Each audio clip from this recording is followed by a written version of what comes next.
A sleep researcher told me something in 2019 that she said she doesn't put in her published papers table. The human brain doesn't just imagine presences in the dark table. It track constructs them deliberately, using the same neural architecture it uses to recognize real faces. It started in December. I'd wake up at exactly 3:17 in the morning every single night with this overwhelming feeling that something was standing at the foot of my bed. Not a noise, not a shadow, just a feeling so heavy it pressed down on my chest like a physical weight. I told myself it was stress, work deadlines, too much coffee, the rational explanations we all reach for when reality starts bending in directions we don't like. But then I set up a camera. What I captured on that footage genuinely disturbed me whole.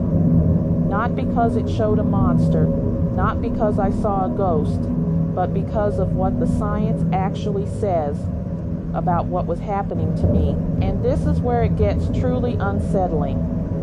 The human brain, during sleep, is essentially a machine running on partial power.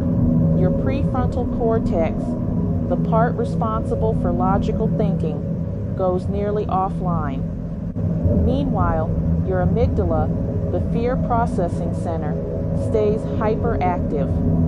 You are, biologically speaking, a fear detection system wrapped in blankets, completely defenseless. But here's the thing that researchers have documented for decades and almost nobody talks about. There is a documented neurological phenomenon called hypnagogic hallucination. That transitional window between waking and sleep, your brain can generate fully formed presences. Entities, figures standing in corners, shadows with weight and intention. Your mind manufactures them with such precision that every sensory system confirms they are real. Ancient cultures called it night demons. Medieval paintings depicted a creature sitting on sleeping chests. Every single culture across human history recorded the same experience independently. The old hag, the shadow man, the watcher. Science calls it sleep paralysis combined with sensed presence phenomena. Your body is paralyzed, a protective mechanism so you don't physically act out your dreams. Ne 80 kente dio, but your consciousness is partially awake. And in that gap, your brain invents a threat, because evolutionarily, it was safer to assume a predator was present than to assume safety. You were designed to feel watched. That camera footage I mentioned, it showed me lying completely still, eyes open, breathing shallow, for 11 minutes. I had zero memory of being awake.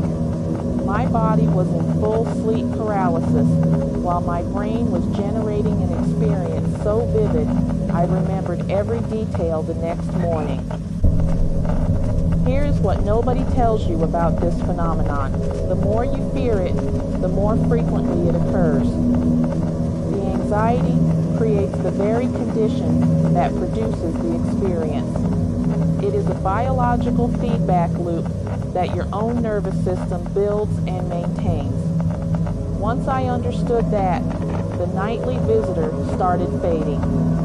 Not because the science made it less frightening in the moment, but because understanding what your brain is doing gives you a thread to pull on when the darkness gets heavy and something invisible breathes in the corner of your room. Your mind built the watcher, and your mind can dismantle it. The question worth sitting with tonight is this: